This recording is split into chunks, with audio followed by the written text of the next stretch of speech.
Hello, and welcome to the Pain Points podcast. I'm your host, Christian, and today we are going to talk about the shop.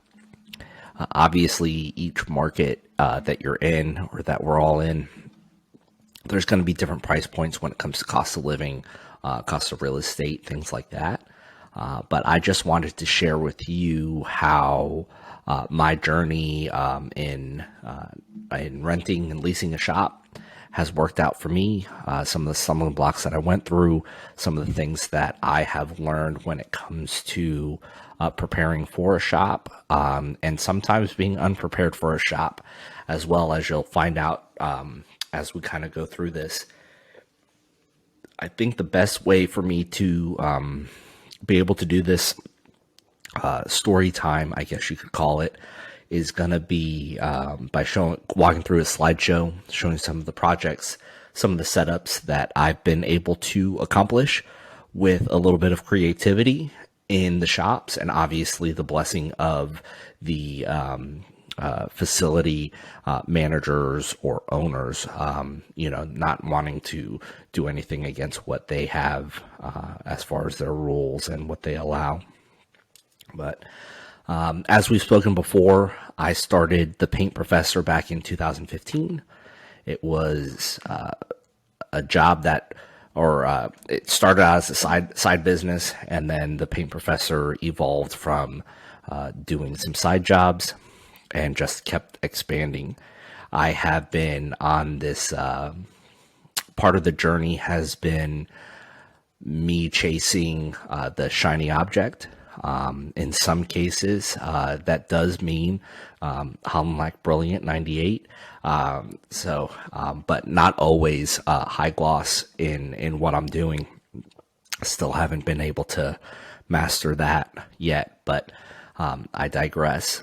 So as I've been going through, up until this past really year, I've been expanding and adding more and more services, trying to chase different things, different options, things that come across my plate, really cool projects that I think that I would enjoy doing, a break from the norm. And one of those services has been to do cabinet painting.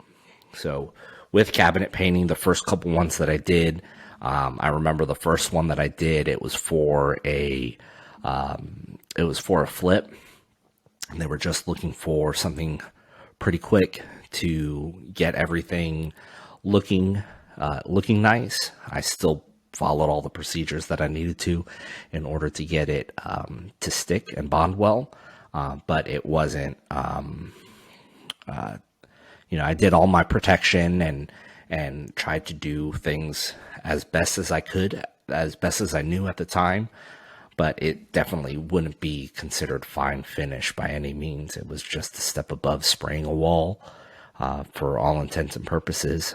And then in 2018, I started looking for shop spaces, wanting to expand and do more of the fine finish as I kept progressing and learning more about sanding and different products to use for either stripping or different abrasives, different sanding machines to control those abrasives, dust collection, all those things. I kept just going down that journey, but I didn't really have a space in order to do that efficiently. I did a couple jobs either in a client's garage or in their on their back patio with a spray tent, and it worked. The clients were very reasonable and understood, and obviously my price reflected what we had to offer as far as that goes. So it definitely matched the value that we were offering, is what I'm trying to say. And then fast forward to 2021. In 2020, I started parking my truck and my trailer at a storage facility nearby, and they had units for rent, some larger units. I think the largest one they had was a 20 by 20. and I was I had done a couple jobs for the managing company of that storage facility.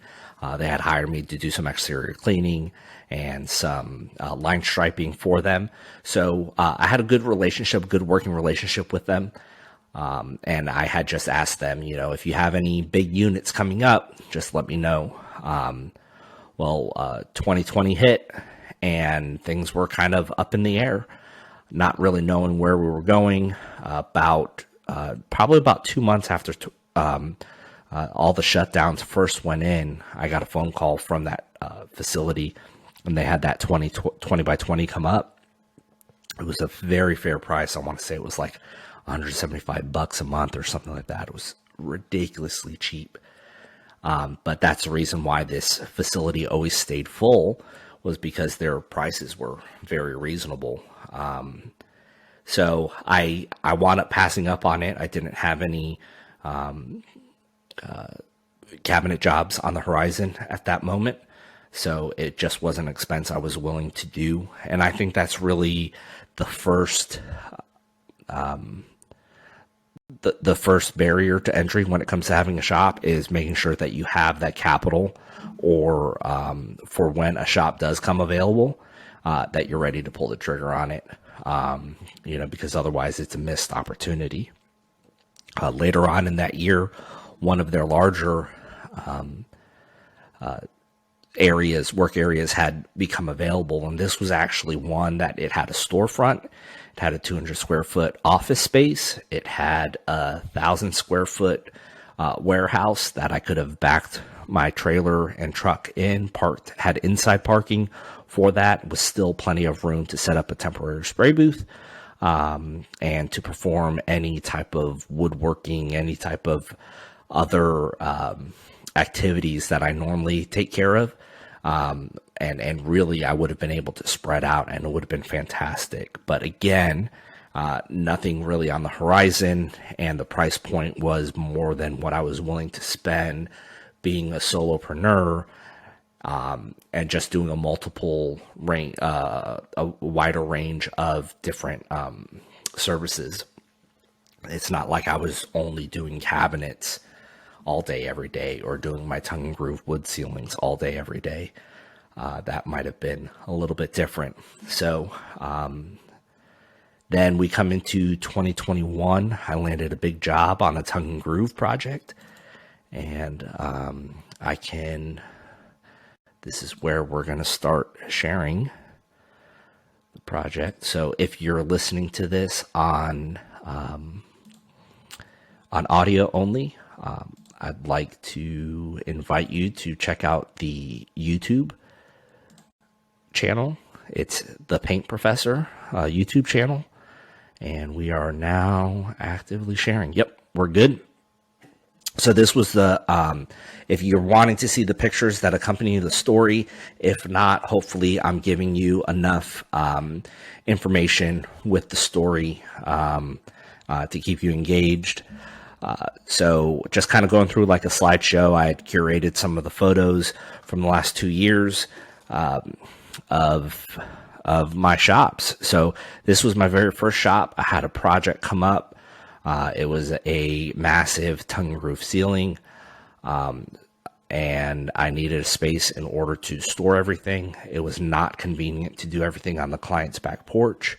And then to boot, they also had outdoor carpet that I was not really keen on trying to mess up or having to clean up afterwards. So I wound up finding this facility. It was a 10 by 30, so about 300 square feet that we had, with a lower 8-foot ceiling. And there was literally one electrical outlet near the door, and there's one light in the middle. I wound up swapping that bulb out for a super high intensity light.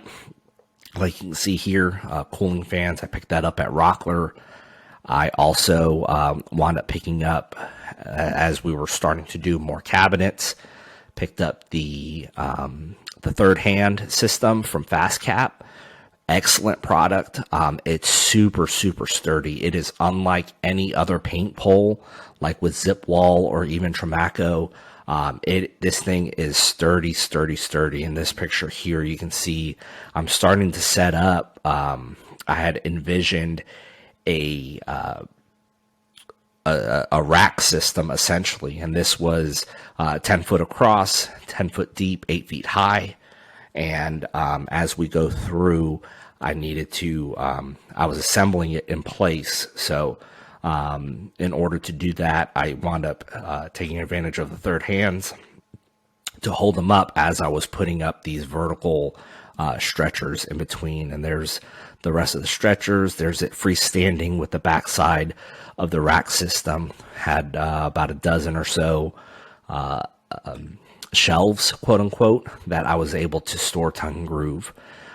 Here, starting to load some of my tools in here, extra, just stuff that I had extra. I built a set of sawhorses as well, because I knew I would need some sturdy sawhorses to take on this load.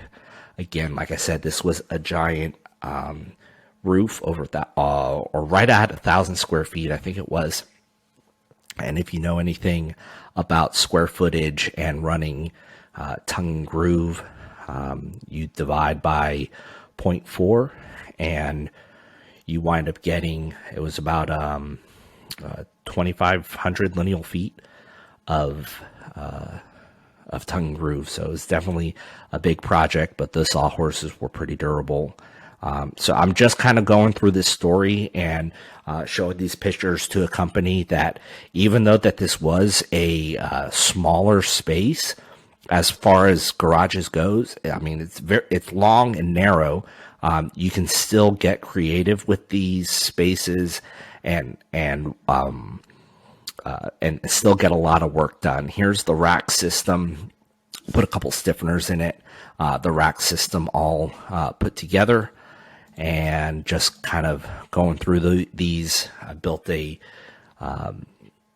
dust collector out of a box fan and some filters, and really wanted to use that to help control the dust in the area, especially since it was such a small space.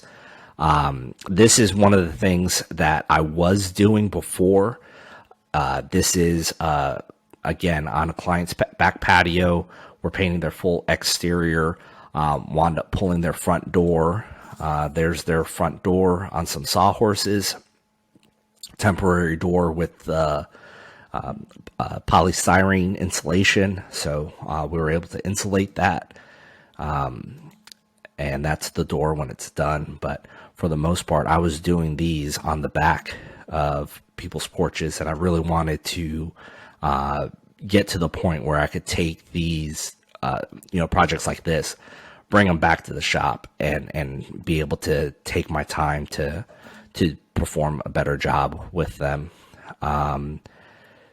This, I don't know why I put this on here. This picture of my trailer before the last remodel that I did on it. Just wasn't having the best of luck with everything. This trailer was originally designed when I first started, so I think I completed this in 2016. It lasted me for about 5 years, and I just outgrew this configuration. So I have a newer configuration now.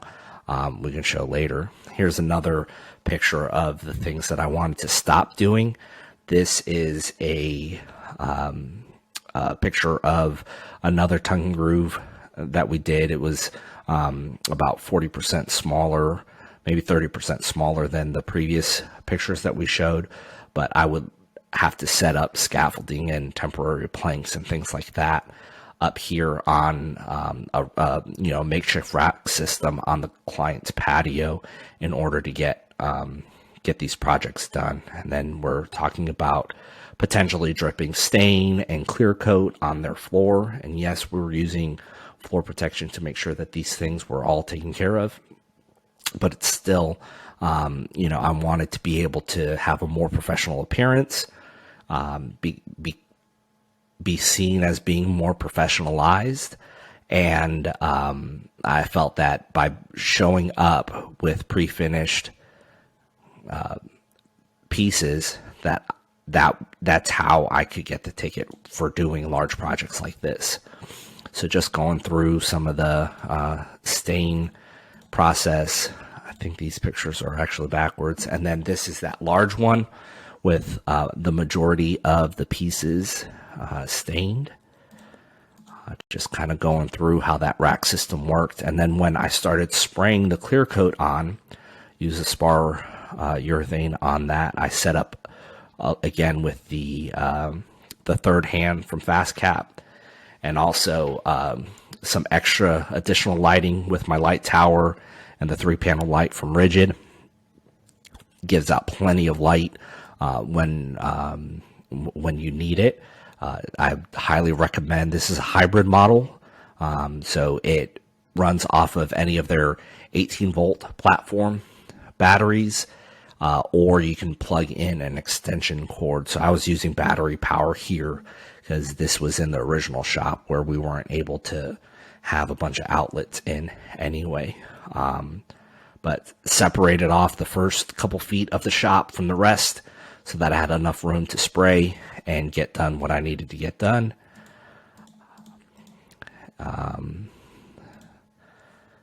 This is, I guess this is a video. I must have accidentally clicked that, but you're getting some pretty good finishes with the spar urethane. Very happy with that product. So that project in the first shop here, it is all completed. Like I said, it's about 1,000 square feet. Half of it's on this side, and then there's a bump out bay window where the kitchen is. And then here's the rest of the project. Just a beautiful, beautiful roof. Lots of angles, several skylights, but it turned out absolutely gorgeous.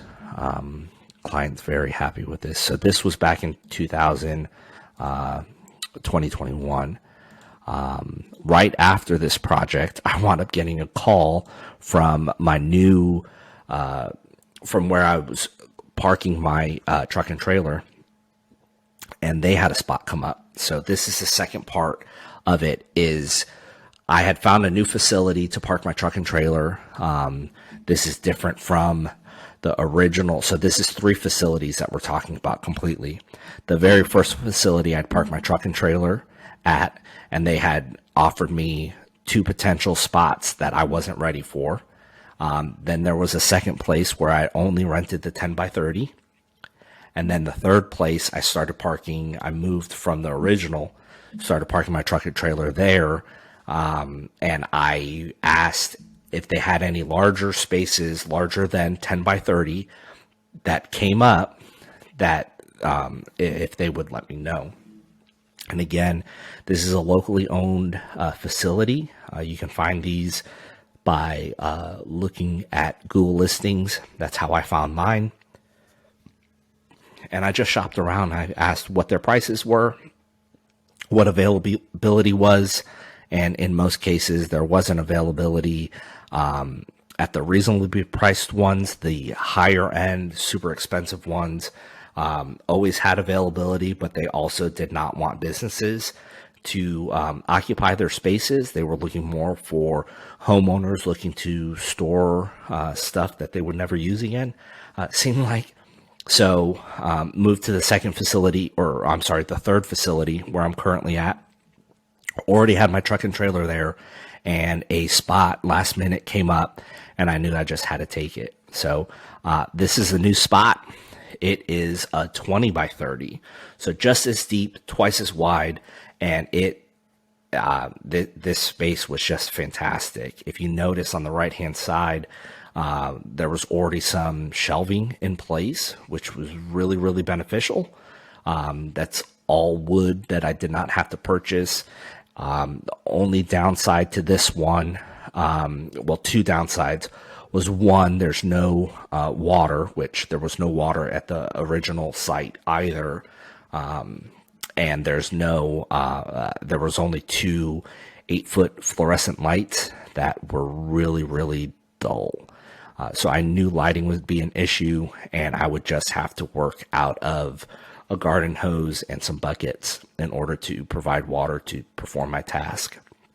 So we went from here to there pretty much overnight. It seemed pretty quick.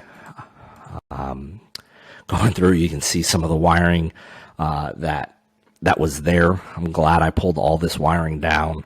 Wound up with the blessing of the landlord, wound up getting everything rewired and set up, getting ready for a bunch more lighting over here. This is the new temporary spray booth that I wanted to set up. So just got some wood framing and some visqueen over top. I had 2 lights over it. I now have an additional 3rd light over top, and just trying to get myself situated.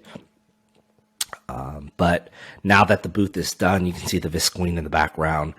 Being able to do some beautiful finishes with the airless sprayer, and not having dust issues, and just isolating all of the overspray and things like that.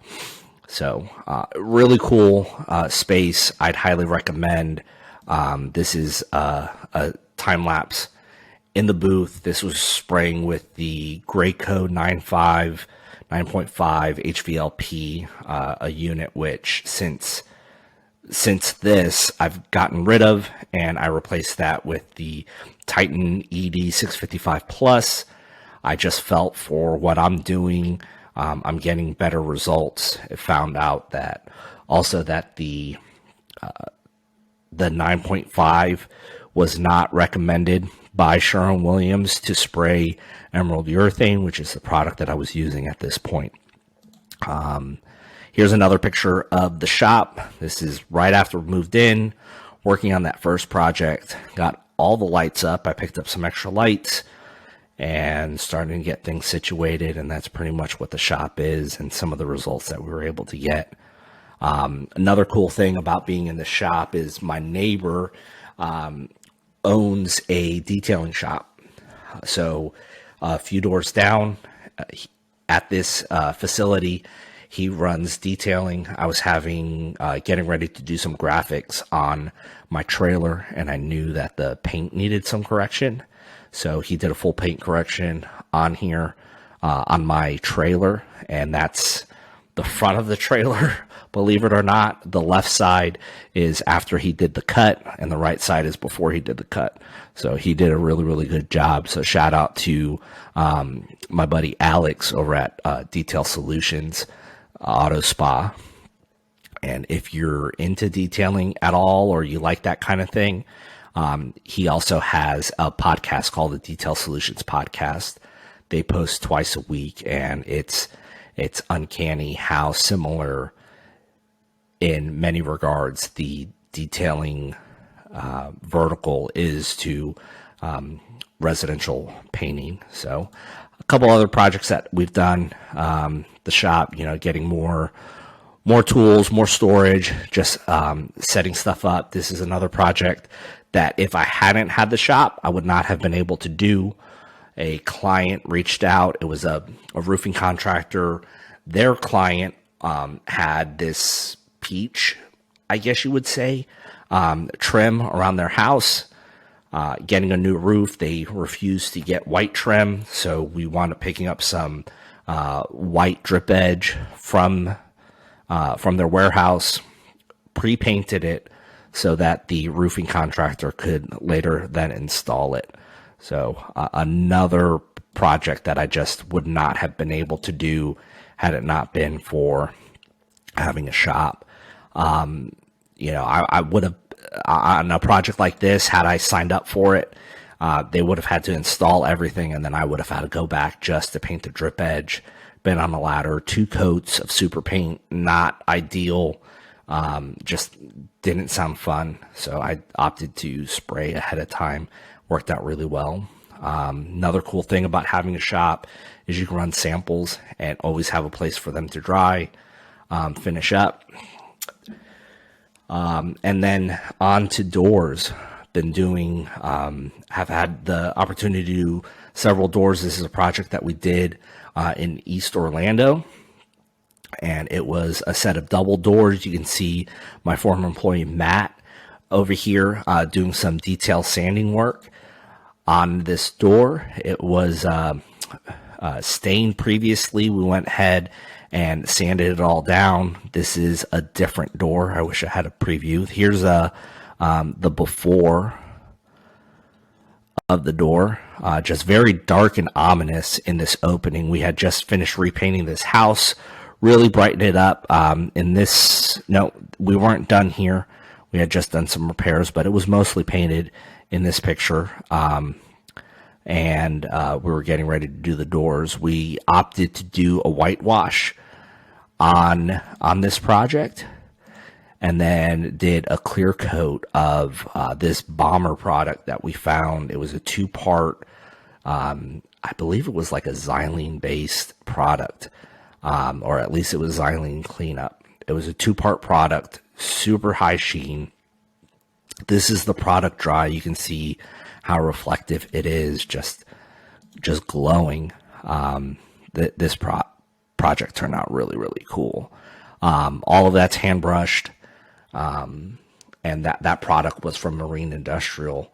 We were able to get a kit from our local rep and tried it out on here. We wanted something that the client would not have to maintain, would not have to redo when it comes to clear coats. So there's it all installed. She was very happy with everything. It turned out very, very well. And right after this project, the very next project, we did a house in Deltona. Same thing. We wound up, had a previously stained door, stripped it down, stained it, and then clear coated it, installed it on this home. And then another project that we were able to do was start rebuilding the cabinets in the trailer. So this was a great space that I was able to kick up a lot of sawdust, cut through lots of sheets of plywood. I kind of modeled my trailers after the Ron Polk with the Smart Wood Shop. He's got Smart, he calls it. It's a small, mobile, awesome rolling toolbox. And that's kind of what I've modeled things after. I didn't download his plans for that, but I am a big fan of the Polk workbench. I think they are fantastic, fantastic projects as far as a modular clamping system. Whenever you're working on any type of woodworking or even with cabinets, it has a truss design that you get the stability of a large, heavy workbench with the weight of a super mobile, portable workbench, the way that he's designed it. So check out Ron Polk on YouTube if you're not familiar with Ron. Just building cabinet systems to hold all of my hardware, various screws and fasteners. I like to keep them in these bins so that everything's super organized. And it is a hardware on wheels is what it boils down to. So I have concrete fasteners and drywall screws, wood screws, various nails, just anything that I've run into in the past, sheet metal screws, anything that I need on a regular basis that you have that one or two off nail that you need or screw fastener. Just been able to keep those in stock on the trailer and not have to waste time doing it. And then, just having the shop, normally I have to do this at my house if it wasn't for having the shop, but it's just nice to have the flexibility to do projects like this. And I think this is the last project that we'll go through. We're creeping up on 30 minutes here. A friend of mine was building a mobile bar for his bartending business. And here we were building, we actually got this horse trailer, repurposing it, making some windows. I also know how to do some welding fabrication from, a previous life, I guess you could say. So I made these windows for them. wound up doing some fabrication. But again, I would not have been able to get that accomplished if it wasn't for having a shop.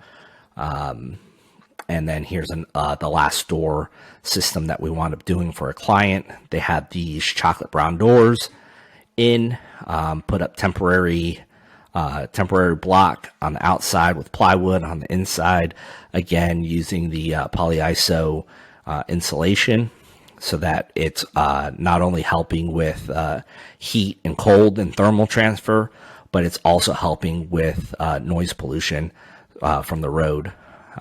Really, really tight seal, kept the weather stripping in, and the weather stripping butted up against the 2x4 framing that I put in here, and then I just screwed that 2x4 framing into the door frame right here at the hinges, so that everything was hidden and I wouldn't have to repair anything.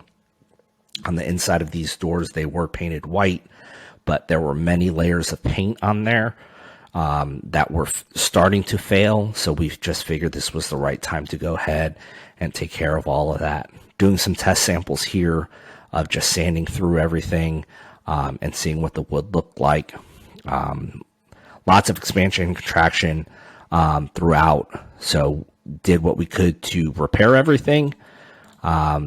Use some liquid stripper and some plastic to go ahead and strip everything out.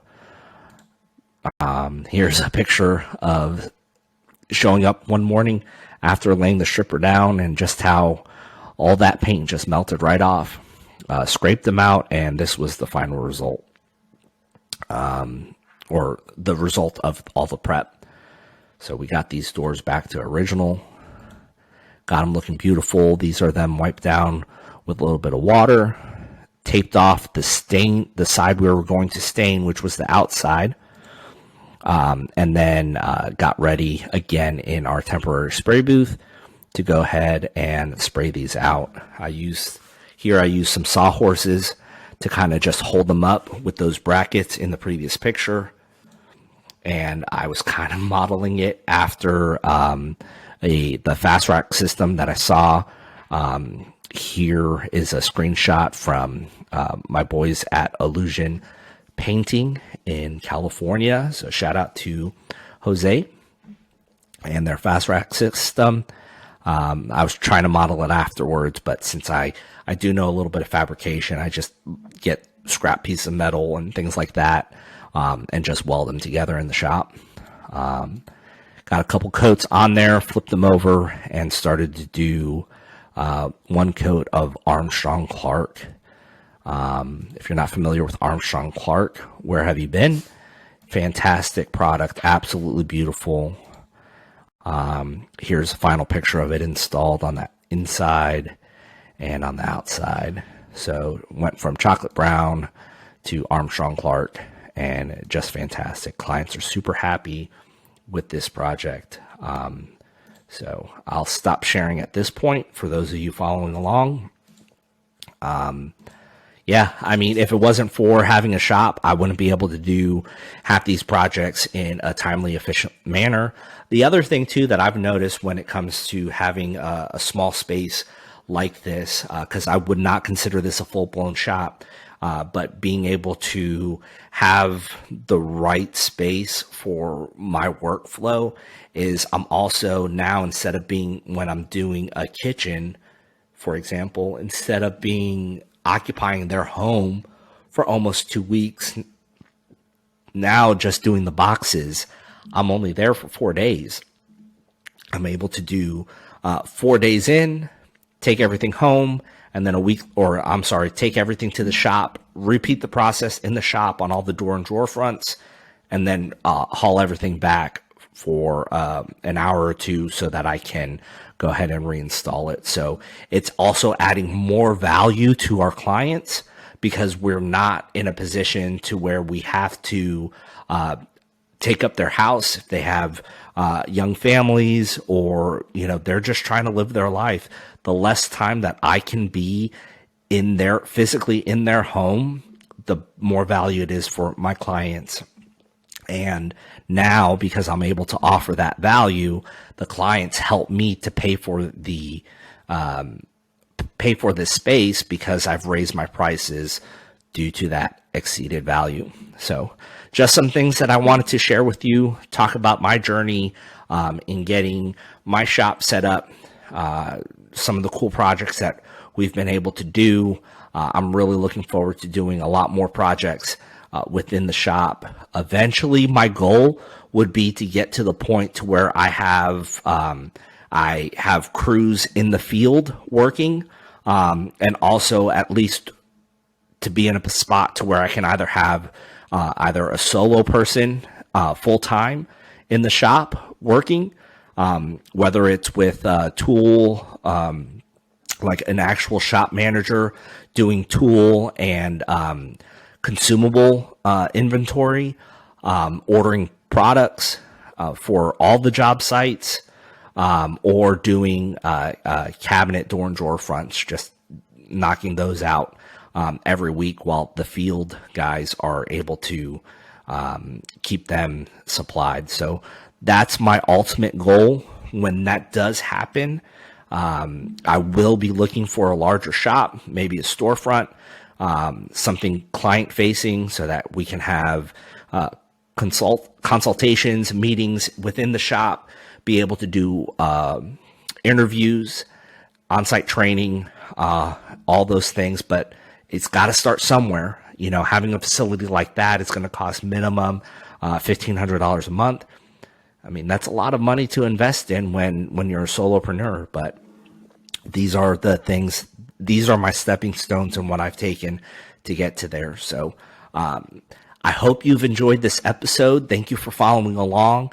If you are listening to this as a podcast, and you want to, feel free to watch us on YouTube so that you can see all of the visual content associated with the story time. I hope I was descriptive enough in the story time so that you guys could follow along even with the podcast. This is something that I love to do. I just love to share my journey and just, if it helps one person out there to not make a mistake that I did, to not miss out on an opportunity, then I feel like our time here was worth it. If you found value in here, please leave a comment down in the notes so that I can engage with you. We can talk about that. If you feel that it was worth it and I earned it, please subscribe or follow the podcast, or share with a friend. Maybe you already have your shop. You've already gone through these pain points, but maybe somebody that you know of has not, and this could be helpful to them. The only way they're going to find out about it is if you share it. So I really appreciate your time here. This is Christian signing off with the Pain Points Podcast.